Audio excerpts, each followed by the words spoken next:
Welcome into this video, guys. This is going to be a little bit of a different style video. I'm just in the parking lot at the gym, and I just want to share with you guys an experience that I've been going through the past couple weeks, cutting out any coffee and caffeine from my life now for 15 days. I just want to share why I did it, some of the lessons that I've learned, and kind of my plan going forward, and why I think that this is just teaching me an important lesson about personal growth and a lot of the things that I teach about on this channel about how to be the best version of yourself. And a lot of the things that I teach. A little bit of backstory. I've really am a coffee lover. I love the taste. When I think of coffee, I associate it with just really good things, like creating and expressing myself, and basically my whole growth journey really started when I started drinking coffee. I don't know if that was correlation or causation, but about 5 years ago, after I went through a really hard season that I've talked very openly about on social media, that kind of kickstarted my whole personal growth journey. And I went to college, and I kind of made this declaration to myself that, hey, I'm tired of being the stagnant person. I'm tired of being the person that whose happiness isn't in his own hands, and the person whose self-esteem is basically in the hands of other people, or just the person who wasn't really proud of himself, the guy that was kind of coasting. That's how I used to be. And when I started and I first got to college, I kind of had this new opportunity where it was now I was just by myself, and I was like, you know what, I just want to now create my own life how I see fit, and I want to be the author of my own story. I don't want to be in the passenger seat anymore. And when I made that decision, I coincidentally, started also drinking coffee. And it was just I'm not a coffee addict or anything. I only drink one coffee or two every single day. Usually one coffee, and then now I had been doing those Nespresso pods in the morning as well. But yeah, 5-6 years ago, coffee every single day. At times it was pre-workout too. I remember during COVID, that's when I started drinking pre-workout. So that was on and off. And this is nothing uncommon. I think 90% of all people, or all adults, drink caffeine every single day. So it's become super popular and normalized in culture, and I can see why. You feel great when you're on coffee. It gives you energy. It amplifies your energy. But fundamentally, what coffee really does, and the research that I've been doing on it, is it blocks the receptors in your brain that signal when you have fatigue and tiredness, right? So if your body is tired, normally your body would send a signal to these receptors in your brain. But when you drink coffee and caffeine, it basically just blocks those signals. So you don't perceive the tiredness, and instead you feel more alert. And I mean, I didn't know all that. I just was in the habit of drinking it, probably like most people. And I just found as a year went by, 2 years went by, 3 years went by, eventually you kind of just become dependent on the caffeine for your baseline levels of energy. If I took a 1 day off, I wouldn't feel like the same version of myself. I wouldn't feel as productive. I wouldn't feel like I could stick to my habits the same way. And to me, that was a bit of a red flag. I always preach about being in control of your life, being the author of your life. Why should I let a substance have control over me? Why should I be literally in the hands of whether or not I take caffeine? That seemed not right. To me, I feel like I like the idea of using it to amplify, but I didn't like the idea of being dependent on something. All right, except in my eyes, it's your drive to be that best version of you, and your drive towards your vision, it shouldn't have a precursor to it. That drive, it should be the prime mover. It should be the root cause. My love for my vision, my belief in who I'm becoming, and my faith in my vision, I want that to be enough energy that's what kickstarts me every single day. And that's what makes me want to jump out of bed, right? And I just the more I meditated on who I want to be, I think about a version of me that when he wakes up in the morning, he feels energized, he feels peaceful, he feels excited to go attack his day, right? He feels inspired, and that fuels him to want to just go eagerly crush his day. Like, he's living life. When I say living life on offense, that's what I'm talking about, right? And you can easily manufacture that feeling with the caffeine. You can wake up, you can drink caffeine, and the last thing I wanted to do was mistake the amplification from the caffeine with my own personal, like, passion for what I do and who I'm becoming. So I decided, even though I had been doing that every single day for basically 5 years, I was like, you know what? I moved into a new apartment, and this was me leading by example. This was a time when I traveled in my mind, and I was like, hey, who do I want to be? I visualized that version of myself. Okay, what does he do? How does he feel? How does he think? And then I think, in what ways am I inconsistent with that version of myself? And say, okay, what can I do today? What action plan can I come up with to help me be more aligned with who I want to be, right? And sometimes that process sucks, because sometimes when you realize that, you realize, wow, there's areas I'm coming up short. That's right. But when you take responsibility, sometimes you have to admit, like, to say I'm responsible, sometimes you have to admit I've been irresponsible. So that was an area I was like, well, okay, well, that's something that the best version of me would do that I'm not doing. This is an area that I can improve, right? So I'm going to lead by example. What am I going to do if there's an area that I can improve? I'm not just going to sweep it under the rug. I'm not going to pretend it's not there.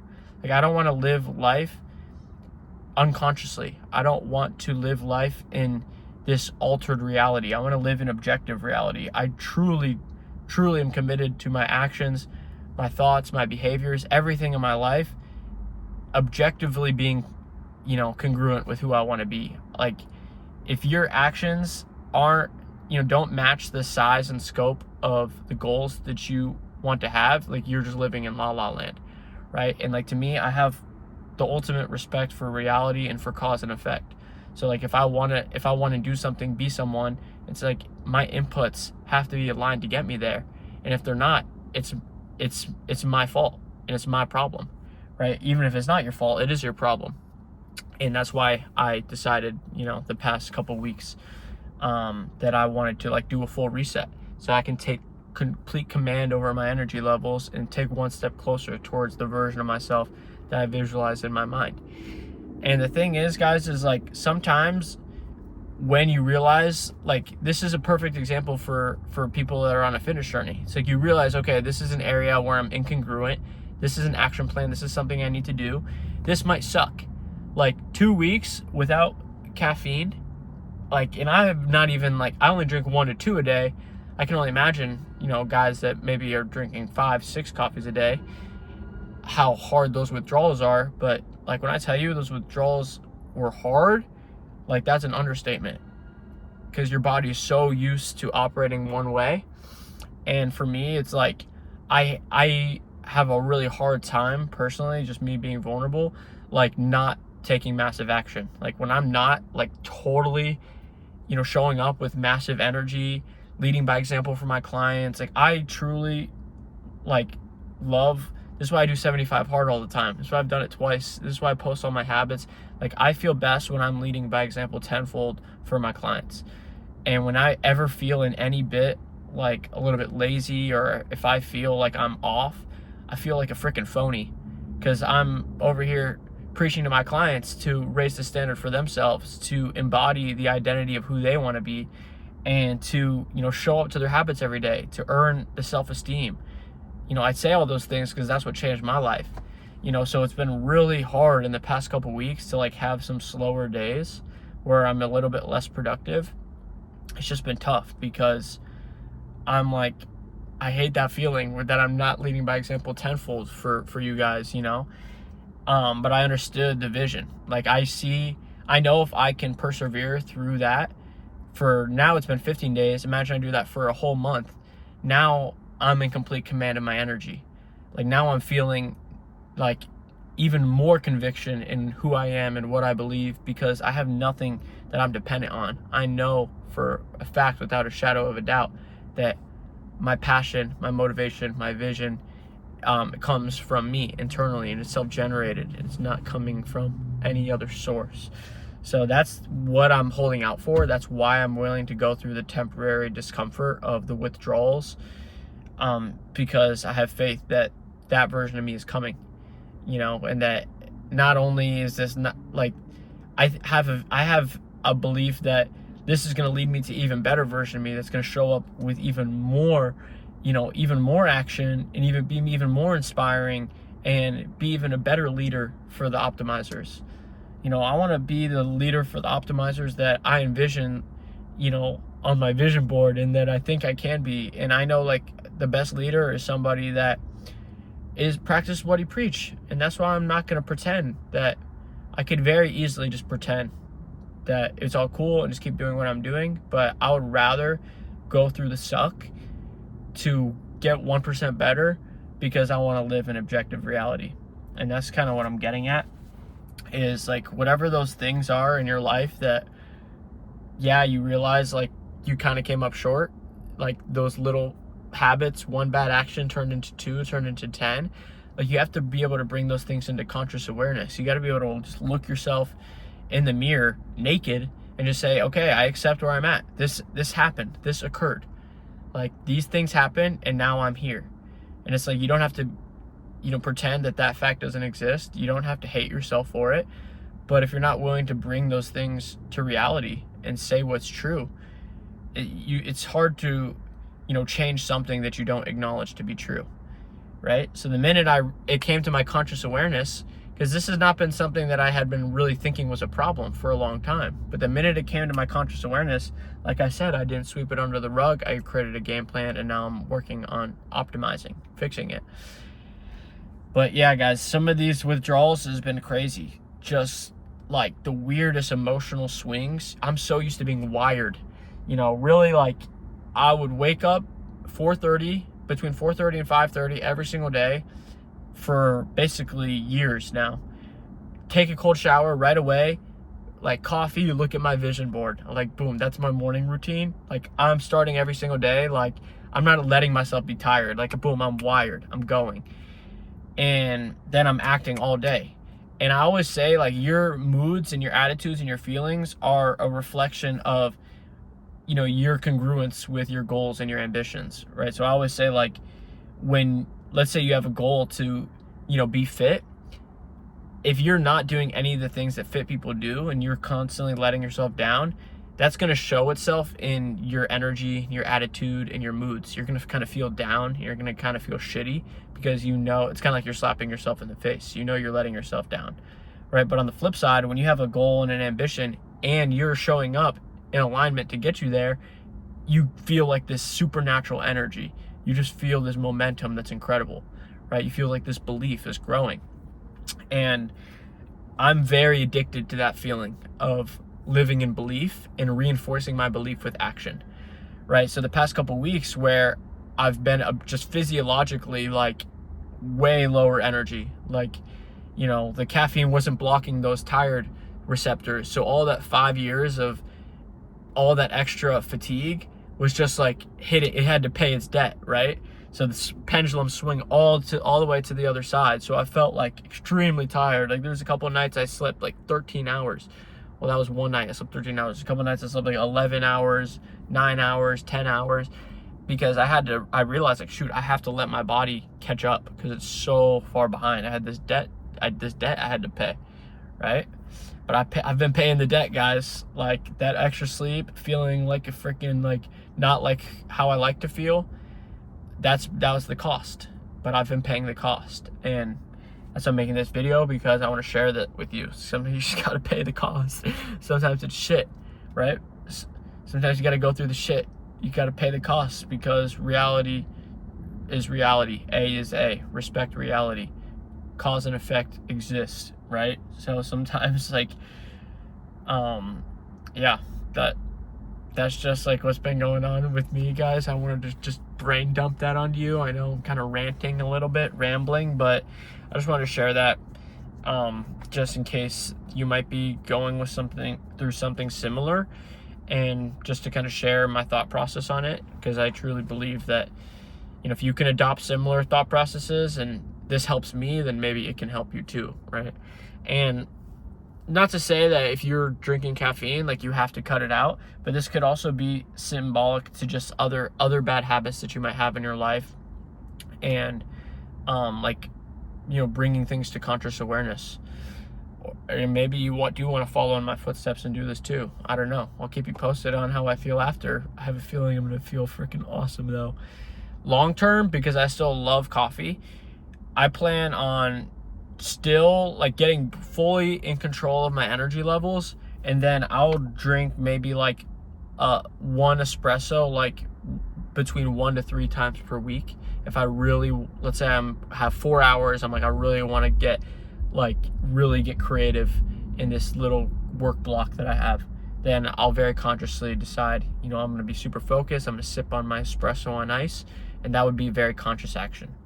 So I always say actions aren't good or bad in and of themselves. It's always contextual.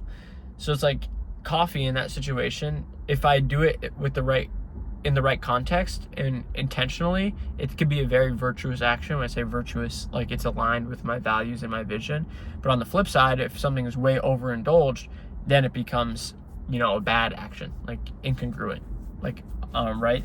So same thing with everything, guys. You can always if I go out to eat with a friend, it can be virtuous if I'm going and eating nutritious at a nutritious restaurant, and it could be not virtuous if I'm going to, just like a bar and getting fried food, right? So it's like being the best version of yourself. It's not about, cutting things out, right? Like anything, like if I'm having a slice of cake and I'm doing it because it's my kid's birthday and we're enjoying a family moment, like that's a lot different than just totally letting myself down and ordering cake at a restaurant by myself because I caved, right? So see the difference? It's like, it's not about, work or rest. I always think in terms of what values is this fulfilling? In every action I'm taking, I want it to be fulfilling some type of value, right? So like coffee in this context for me is still fulfilling a value of like, it's something that I love. It can still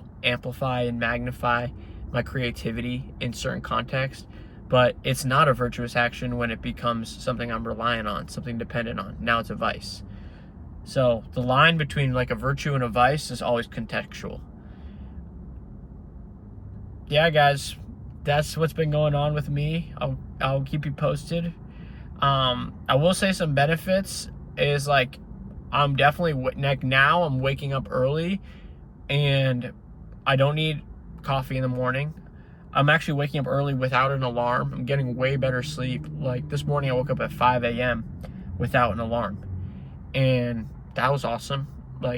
So I can really see where this is going. It's going to get to the point where I'm going to be able to sleep early, wake up super early, but wake up without an alarm and just get straight to the mission, get straight to the habits. That's what I can't wait for. That's like really, when I saw that in my mind that was a possibility, I was like, okay, that's why I have to go through this discomfort to get to that point. And I can't wait for that. So there's definitely some benefits. Yeah, guys, let's go. Thanks for listening to my rant. For the off chance that 1 or 2 of you are still here, I respect you and appreciate you, Optimizer. Hope you have a great day, and I'll see you guys in the next video. Later.